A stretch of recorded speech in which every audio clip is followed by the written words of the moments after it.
Welcome back ناظرین کو programme میں ایک بار پھر خوش آمدید.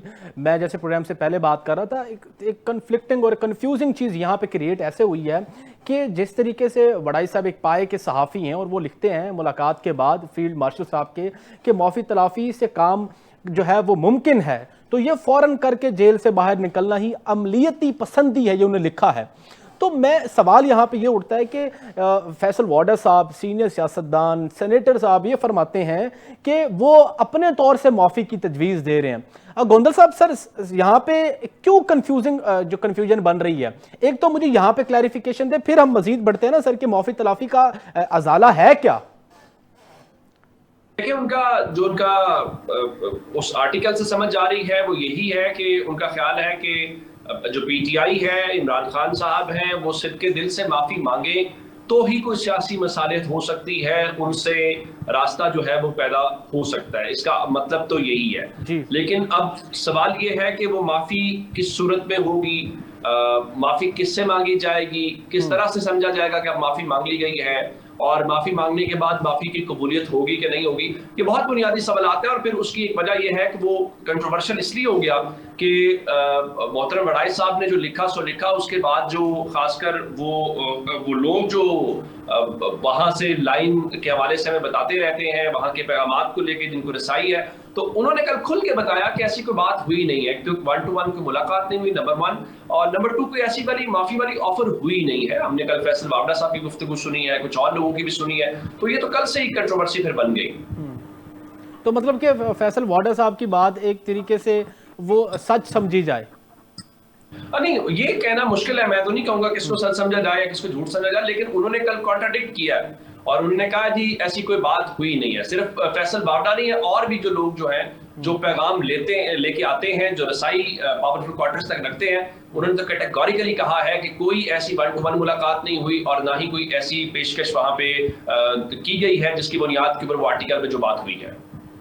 تو وڈائی صاحب کا سر گوندل صاحب اس پہ کوئی آیا کاؤنٹر سر ابھی تک آپ کی نہیں, اطلاعات کے مطابق؟ آپ کی کیا کاؤنٹر, ان کی تو رائے ہے, انہوں نے رائے ایک دن وہ دی اور دوسرے دن انہوں نے پھر رائے دی اور کہا کہ یہی حل ہے, ایک مشورے کے طور پہ ان کا خان صاحب خاموش ہو جائیں اور اس گورنمنٹ کو چلنے دیں, اور جو اسٹیبلشمنٹ کے شکوک و شبہات ہیں وہ دور ہو جائے, گورنمنٹ کو فری ہینڈ ہو جائے, اور جو اگلا الیکشن ہے اس کو شفاف بنانے کے اوپر خان صاحب کام کریں اور اپنی باری کا انتظار کریں, جیسے مسلم لیگ نون اور پیپلز پارٹی انتظار کرتے ہیں, ان کو باریاں ملی ہیں, وہ حکومت میں آ گئے ہیں, تو ان کے مطابق پریکٹیکل سیاست کی تو یہی کامیابی ہے. تو خان صاحب کے لیے مشورہ بھی یہی ہے کہ وہ اسٹے کریں, جب ان کی باری آئے تو حکومت میں آ جائیں. ڈاکٹر صاحب جیسے گوندل صاحب فرما رہے ہیں کہ چاہے اس میں صداقت ہے کہ نہیں ہے کہ فیلڈ مارشل صاحب نے یہ میسج دیا ہو پاکستان تحریک انصاف کو, لیکن ایک مشورے کے طور پر اگر لیا جائے تو پھر آپ اس کو کس طریقے سے دیکھتے ہیں؟ کیونکہ جس طریقے سے پاکستان تحریک انصاف کے اندر نااہلیاں ہو چکی ہیں, اب مزید کیا آپ متحمل ہیں کہ مزید آپ کو مزید جو ہے وہ ایکسپلائٹ کیا جائے؟ پہلے تو جی میں بڑی کیٹیگوریکلی اس بات کی وہ بات تردید کروں گا جی کہ انہوں نے شاید رانا ثناء اللہ صاحب نے اور باقیوں نے عمران خان صاحب کو سمجھا ہوا ہے کہ زرداری یا پھر نواز شریف جو جب مصیبت آئے ان کی کریکشن پکڑی جائے اور یہ پاؤں میں پڑ کے پاؤں کو ہاتھ لگا کے دم دبا کے ملک سے باہر بھاگ جائے. الحمدللہ ہمارا لیڈر ایک دلیر لیڈر ہے اور نیٹ اینڈ کلین لیڈر ہے, اور ہم لوگوں نے کبھی کسی اسٹیج پہ معافی تلافی کی نہ کوئی ہمیں آفر ہے, نہ کوئی ایسی آفر کو کسی بھی صورت میں قبول کیا جائے گا. ہم لوگ تو ایک جوڈیشل پروسیس کے تھرو, یہ تو اگر بات کی بھی گئی ہے تو اس کا مطلب کہ پاکستان کا جو عدالتی نظام ہے اس کو بائی پاس کرنے کی اس کی تو پھر کوئی وقت نہ رہے گی. جس طرح ہم کہتے ہیں 26ویں آئینی ترمیم میں جناب انہوں نے عدالتوں کو بے وقت کر دیا. ہمارا تو ہمیشہ سے پہلے دن سے یہی ساہس رہا ہے کہ آپ جو بھی کیسز عمران خان پہ جھوٹے جعلی بنائے گئے ہیں ان کی آپ شفاف طریقے سے عدالتی ان کی جو بھی معاملات ہیں وہ چلنے دیں, عدالتوں کے تھرو انشاءاللہ بھرپور طریقے سے سرو کرو, کیونکہ ان کے پاس کسی قسم کا کوئی ثبوت ہی نہیں ہے. اور رہی بات الیکشنز کی, اور ہم کسی بھی صورت کسی اور طریقے سے نہ اقتدار میں آنے کو بہتر سمجھتے ہیں نہ ہم اقتدار میں آئیں گے.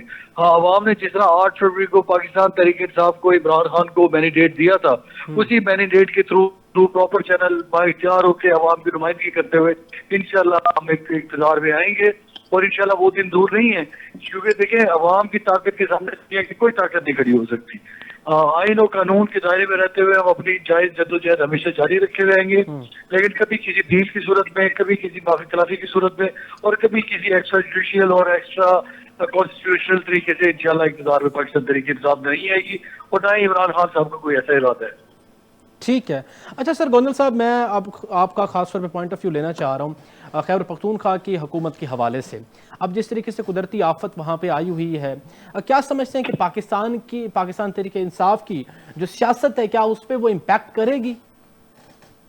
نہیں، میرا خیال یہ ہے کہ ہم نے اس کو اگر تو ایک دوسرے کے اوپر کیچڑ اچھالنا ہو تو پھر ہم پنجاب کی بات کر لیں گے۔ پنجاب بھی اربن فلڈنگ میں جا رہا ہے، کراچی آپ نے دیکھ لیا۔ خیبر پختونخوا کے حوالے سے کلائمیٹ چینج ہے، کلائمیٹ چینج ایک سیریس چیز ہے، ہمیں اس کو سیریس لینا ہے، ہمیں اپنی گورنمنٹس کے اوپر زور دینا ہے کہ اس کے اوپر اسٹڈی کی جائے، اپنی جنریشنز کو اس حوالے سے اویئر کیا جائے، اس میں جو لاز ہیں ان کی انفورسمنٹ بڑھائی جائے، جو درختوں کی کٹائی میں ملوث ہیں اس میں کوئی وزیر ہے، کوئی اور طاقتور شخص ہے، کوئی سیاسی ہے، غیر سیاسی ہے، اس کو روکا جائے، اور جو بھی ہمیں گزرگاہیں، آبی گزرگاہیں ہیں ان کو خالی رکھا جائے، اور حفاظتی اقدامات کیے جائیں، دنیا سے اسسٹنس لی جائے۔ اس وقت پاکستان کے حوالے سے کہا جا رہا ہے جو کلائمیٹ چینج سے متاثرہ ممالک ہیں پاکستان میں ٹاپ پہ ہے۔ ابھی یہ آغاز ہے، آنے والے چند سالوں کے اندر صورتحال اس سے زیادہ سویر ہو سکتی ہے، یہ بیونڈ ہیومن کنٹرول ہوگی۔ تو میرا خیال ہے اس کا سیاست سے کوئی تعلق نہیں ہوگا۔ اب اگر دیکھیں اب کلاؤڈ برسٹ ہوتا ہے تو اس میں کوئی یہ تو نہیں کہے گا نا کہ یہ مراد علی شاہ کی وجہ سے یا مریم نواز کی وجہ سے یا گنڈا پور کی وجہ سے ہوا ہے۔ ایک نیچرل ڈیزاسٹر ہے اور اس ڈیزاسٹر کو کاؤنٹر کرنا ہے۔ میں اس کانٹیکسٹ میں بات کر رہا ہوں گوندل صاحب کہ ڈیورنگ دس ڈیزاسٹر اگر گورنمنٹ وہ گراس روٹ لیول پہ عوام تک نہیں پہنچ سکتی، ان کو ریسکیو نہیں کرتی، تو ایک ریئیکشن تو عوام کی طرف سے آئے گا نا سر؟ گورنمنٹ مشینری موجود تھی، گورنمنٹ ہم نے دیکھا کہ بیرسٹر گوہر جن کا وہ بنیر علاقہ ہے وہ موجود تھے، ایون گنڈا پور صاحب خود گئے، ان کے MNAs, MPAs, مشیر، ان کے وزراء سب موجود تھے۔ کہنے کا مطلب یہ ہے کہ اگر وہ موجود ہوں بھی وہاں پہ، اصل بات تو یہ ہے کہ ایڈمنسٹریشن کو آپ نے پرو ایکٹیولی کام کروانا ہے، ان کو ریسورسز دینے ہیں، ان کو وسائل دینے ہیں، ان کو ٹرین کرنا ہے۔ ادروائز تو آپ چیف منسٹر بنیر میں بیٹھا بھی ہو تو آپ کے پاس مشینری نہ تو آپ کیا کر لیں گے؟ لیکن میں کسی اور پرسپیکٹو میں بات کر رہا ہوں اور کرنا چاہتا ہوں کہ دیکھیں یہ ایک ایسا میٹر ہے، اس کو ہم نے اگر ڈسکشنز نہ کی، ہم نے میڈیا کے اوپر بات نہ کی، ہم نے اپنے جو ایجوکیشن انسٹیٹیوشنز ہیں وہاں پہ اس کے اوپر ریسرچ نہ کی، ہم نے اس کے اوپر بات نہ کی، اور ہم نے اسکولس کے اندر، کالجز کے اندر، یونیورسٹیز کے اندر اپنے بچوں کو اویئر نہ کیا، ان کو یہ بتایا نہ کہ آنے والا دن کیسا ہو سکتا ہے، اس صورتحال کیسے ہو سکتی ہے، یہ ہم ایک ایک کر کے اس کا نشانہ بنیں گے۔ اور یہ بہت خوفناک صورتحال ہے، جو انٹرنیشنل اسٹڈیز آ رہی ہیں، ریسرچ آ رہی ہیں، وہ پاکستان کے بارے میں بہت الارمنگ ہے کہ ہمیں کس طرح سے، چونکہ ہماری لوکیشن ایسی ہے تو بتایا جا رہا ہے نہ صرف پاکستان بلکہ انڈیا دونوں وہ سویئرلی جو ڈیمیج کنٹریز ہو سکتے ہیں ان میں سے ہے۔ اللہ نہ کرے ایسا ہو، لیکن ہمیں اس کے لیے تیار بھی رہنا چاہیے اور اس حوالے سے اقدامات بھی کرنے چاہیے۔ ٹھیک ہے ڈاکٹر صاحب، اسی کانٹیکس میں آپ سے بھی ایک سوال کرنا چاہ رہا ہوں کہ دیکھیں ایک پاکستان تحریک انصاف ایک ماحول بنانا چاہ رہی تھی، احتجاجی ماحول، تو اس میں یہ دیکھیں جس طریقے سے نیچرل ڈیزاسٹر کے پی کے اندر آ گیا، ناردرن ایریاز کے اندر دیکھنے کو مل رہا ہے، لوگ وہاں پہ سفر کر رہے ہیں، اور آپ کی جو وہاں کی گورنمنٹ ہے اور آپ کے لیڈ کرنے والے گنڈا پور صاحب ہیں وہ وہاں پہ مصروف ہیں، تو آپ کی جو تحریک ہے اس میں تو ایک قسم کا سپیس آ جائے گا۔ تو کس طریقے سے دیکھتے ہیں اس معاملات کو، کس طریقے سے پیرالل چلائیں گے؟ وہ نیشنل ڈیزاسٹر میں آپ نے وہاں پہ لوگوں کو بھی ریسکیو کرنا ہے، اپنی پارٹی کو بھی لے کے چلنا ہے ساتھ ساتھ۔ دیکھیں یہ جو مواقع ہوتے ہیں اس طرح کے، یہ ہمیشہ پولیٹکس سے ابو ہوتے ہیں۔ بالکل، سب سے پہلے ہم لوگ انسان ہیں، مسلمان ہیں، اور اس کے بعد پاکستانی ہیں۔ اس ایسے موقعوں پہ نہ ہی سیاست کرنی چاہیے، نہ ہی سیاست ہوتی ہے۔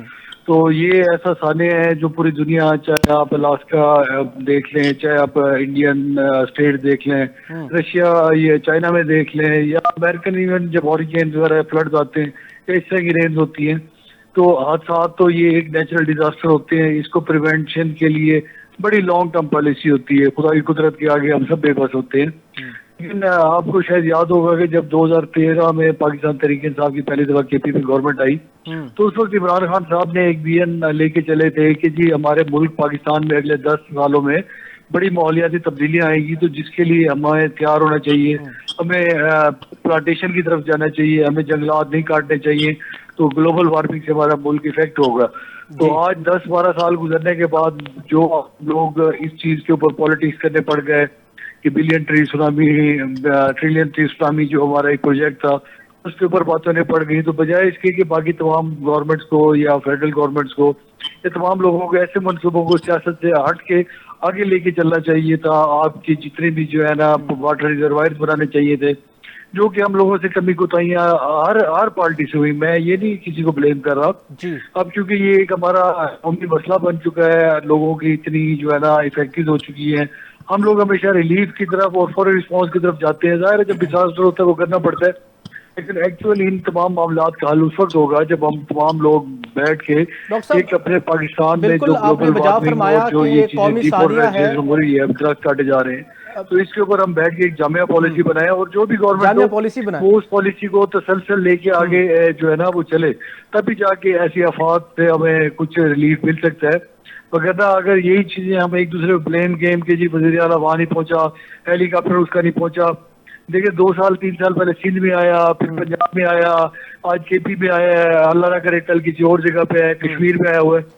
تو ان چیزوں کو ہمیں دیکھتے ہوئے مد نظر رکھتے ہوئے ایک ایکسپرٹ کو لے کے ایک جامع ہمیں پالیسی بنانی چاہیے جس سے آنے والے دنوں میں ان افات سے موسمیاتی تبدیلیوں سے بچا جا سکے. جی بالکل ڈاکٹر صاحب, میں یہی فرمانے لگا ہوں کہ یہ قومی ثانیہ ہے اور ادھر پولیٹیکل ڈائیلاگز اور پولیٹیکل ایک میرے خیال میں ایک کاؤنٹر کرنا ایک دوسرے کو ایک میرے خیال میں ریلیونٹ چیز ہے, لیکن یہ چیز کی جا رہی ہے. اب یہ دیکھیں کہ گنڈا پور صاحب نے فرمایا کہ ہاں جی وفاق مجھے کچھ نہیں دے گا تو میں اتنا خود مضبوط ہوں کہ لوگوں کو ریسکیو کر سکوں, اور وفاق نے یہ کہا کہ اس میں جیسے سینیٹر شہری رحمان صاحبہ نے فرمایا کہ یہ قدرتی آفت نہیں ہے, یہ ہماری نااہلی ہے, اور انڈائریکٹلی اگر دیکھا جائے تو شاید وہ صوبے پہ یہ ڈالنا چاہ رہی تھی. گورنر صاحب میں ادھر آپ کا انٹیک, لیکن میں اس پہ رسپانس کر دیتا ہوں جو بھی تھوڑا سمجھ آیا ہے. جی جی میں پہلے ہی آپ کو بات کی ہے کہ یہ ظاہر ہے یہ اس کے لیے آپ جتنے بھی فنڈ اکٹھے کر لیں, جو بھی کر لیں, جتنا لوگوں کو نقصان ہو چکا ہے, اب ان کے گھروں میں جو ان کی قیمتی اشیاء پڑی تھی, ان کے زیورات پڑے تھے, ان کے جانور تھے, ان کی نقدی تھی,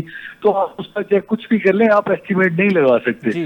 تو یہ چیزیں چھوٹی موٹی پولیٹکس تو اس میں آپ بھی اسی ملک میں رہنے والے ہیں, ہم اسی معاشرے کے رہنے والے ہیں, یہ چلتی رہیں گی. میں نے تو آپ کو ایک اسپیکٹرم میں بات کی ہے کہ آج سے 10 سال پہلے جب عمران خان صاحب نے اس چیز کا ہم لوگوں کو سمجھا رہے تھے تو شاید اس کا ہم میں سے بہت سے لوگ اس کا مذاق اڑا رہے تھے.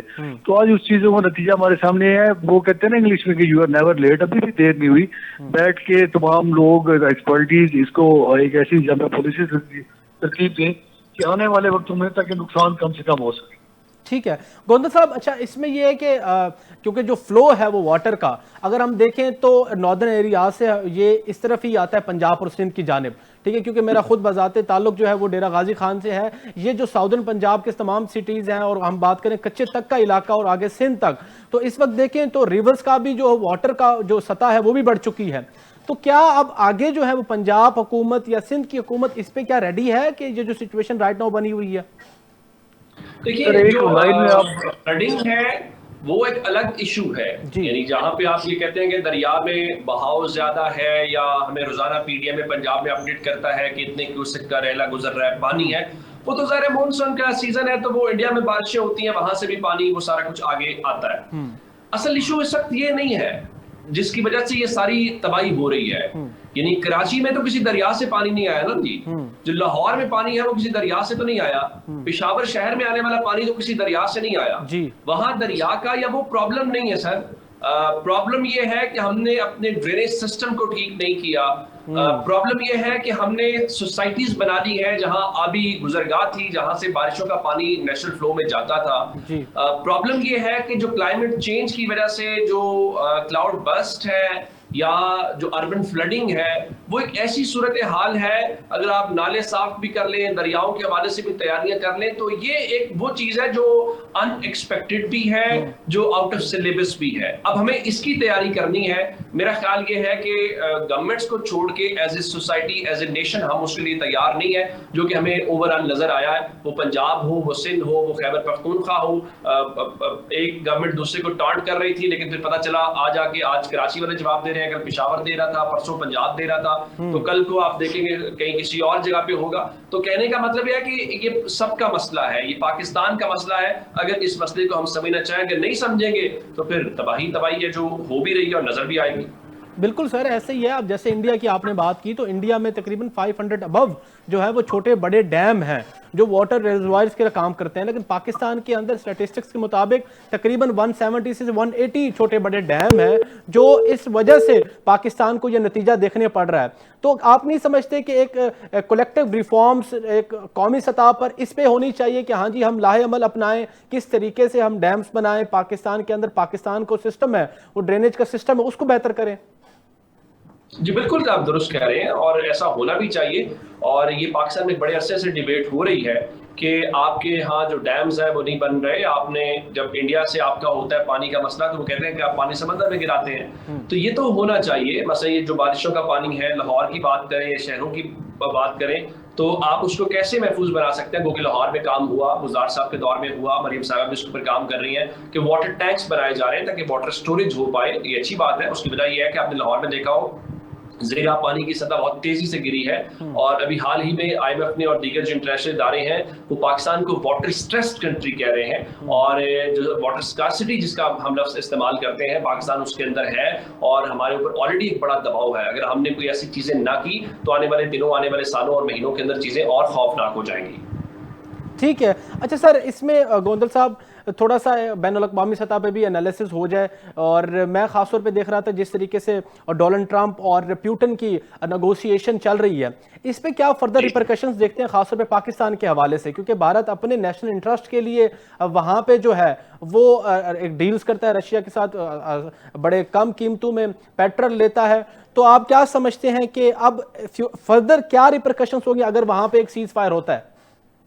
دیکھیں، اس حوالے سے پاکستان ظاہر ہے اس میں کوئی فریق تو نہیں ہے یا اسٹیک ہولڈر بھی نہیں ہے، نہ ہم رشیا سے اس قسم کی کوئی ٹریڈ کر رہے ہیں. لیکن اوورآل ہم نے اس کو دیکھنا ہے انٹرسٹنگلی انڈیا کے پرسپیکٹو سے ہم اس کو دیکھ سکتے ہیں، چونکہ امریکہ بار بار ٹیرف ان کے اوپر کر رہا ہے. لیکن ایک اور اہم ڈیولپمنٹ یہ ہے کہ اس وقت جو چین کے وزیر خارجہ ہیں وہ موجود ہیں انڈیا کے اندر، اور ان کی وہاں پہ جے شنکر کے ساتھ ملاقات ہوئی ہے، اجیت دوول کے ساتھ ان کی ملاقات ہوئی ہے، نریندر مودی کے ساتھ ان کی ملاقات ہونی تھی. اب میں نے چیک نہیں کیا ملاقات ہوگی یا نہیں ہوئی. تو کہنے کا مطلب ہے کہ اس وقت جو انٹرنیشنل آرڈر ہے اس کے اندر ہمیں کروشل چینج نظر آ رہا ہے. آپ نے دیکھا کہ زیلنسکی جب ملنے گئے تو پورا جو یورپ ہے ان کے ساتھ تھا، یورپین لیڈرشپ پوری گئی ہوئی تھی، کیونکہ وہ یہ سمجھتے ہیں کہ جو یوکرین وار ہے یہ صرف یوکرین ورسز رشیا نہیں ہے بلکہ یہ یورپ ورسز رشیا ہے. تو اگر یہ جو ہے وہ سب کے سروائیول کا ہے، تو اس سارے سینیریو کے اندر اگر وہ وار رکتی ہے تو ظاہر ہے دنیا کی آسانیاں ہوں گی. پھر امریکہ یہ تو آپ کو نہیں کہے گا نا کہ آپ ان سے آئل خریدیں یا نہ خریدیں، ان سے ٹریڈ کریں یا نہ کریں. تو پاکستان جیسے ملکوں کے لیے اس میں آسانی کی خبر ہوگی. نہیں تو اس میں سر چائنا کی جیسے آپ نے بات کی کہ چائنا نے ملاقات کی ان کے ساتھ ڈیلیگیشنز کے ساتھ انڈیا کے، تو کیا معاملات تھوڑا سا ڈیفرنٹ تو نہیں ہو جائیں گے؟ پولیٹیکل جیو پولیٹیکل آرڈر پھر سے تو نہیں چینج ہوگا؟ کیونکہ ٹرمپ کی جو جس طریقے سے ڈپلومیسی کی جا رہی ہے انڈیا کو چھوڑ کے پاکستان پہ نظر کرم، تو چائنا بھی کیا اپنا وہ انڈلجمنٹ ٹرانسفر کر سکتا ہے ٹوورڈز انڈیا؟ جی نہیں، اس میں دیکھیں جو سارا سینیریو ہے وہ پاکستان کا تو جنگ کے بعد ظاہر قد بڑا ہے، اور ہماری تو آلریڈی ایک اسٹریٹجک پارٹنرشپ ہے چین کے ساتھ. ہمیں تو اس میں کوئی لاس والی بات نہیں ہے. انڈیا اگر انگیج کر رہا ہے تو یہ اٹ سیلف ایک انڈیکیٹر ہے کہ دنیا میں جو ورلڈ آرڈر ہے اس میں ایک میجر چینج سمجھا جا رہا ہے، اور یورپ ایون اپنے آپ کو انسیکیور فیل کر رہا ہے. دیگر دنیا فیل کر رہی ہے کہ امریکہ اس وقت کسی بڑے کے طور کے اوپر نہیں بلکہ امریکہ ایک فریق کے طور کے اوپر، ایک پارٹی کے طور پہ بہیو کر رہا ہے. تو ظاہر ہے چھوٹے ممالک جو ہے پھر وہ اپنا سروائیول دیکھتے ہیں اور ہر کوئی اپنا نیشنل انٹرسٹ دیکھتے ہیں، اور اسی لیے یہ ساری کی ساری جو اس موومنٹس ہیں ہمیں دکھائی دے رہی ہیں. ٹھیک ہے گوندل صاحب، thank you so much. Doctor صاحب آپ ہمارے ساتھ ہیں؟ ڈاکٹر فیصل صاحب ٹھیک ہے، پروگرام کا وقت ختم ہونے کو ہے. گوندل صاحب thank you so much. Doctor Faisal صاحب آپ کا بہت شکریہ، آپ نے جوائن کیا. ناظرین آج کی اہم ڈیولپمنٹس آپ سے خاص طور پہ لوکل فرنٹ پہ ہم نے ڈسکس کیا کہ کس طریقے سے پولیٹیکل سینیریو چینج ہونے کو لگ رہا ہے، اور دوسری طرف ہم ناردرن ایریاز کے اندر دیکھیں تو قومی ثانیہ ہے اس وقت پاکستان کے اندر، اور پاکستان کے جو باسی ہیں خاص طور پہ پہاڑوں کے اندر وہ اس وقت بہت مشکل میں ہیں. تو قومی ثانیہ ہونے کے باوجود کیا پولیٹیکل ڈائیلاگز ریلیونٹ ہیں؟ اس پہ کیا حکمت عملی اپنائی جائے گی پاکستان کی جانب سے؟ اور ہم دیکھیں بین الاقوامی سطح پر بھی ایک پرو ڈپلومیسی ڈفرینٹ کنٹریز کی جانب سے کی جا رہی ہے، خاص طور پہ یوکرین، اور بات کریں انڈیا کی تو ٹرمپ کی. تو کیا ایک پولیٹیکل سینیریو ہے؟ یہ وقت کے ساتھ ساتھ تبدیلیاں ہوتی آئیں گی. اپنے میزبان عمر شریف لغاری کو اجازت دیجیے. مزید انفارمیشن اور نئے لیٹسٹ ڈیولپمنٹ سے کل انشاءاللہ پھر آپ کو آگاہ کریں گے. اللہ نگہبان. پاکستان زندہ باد.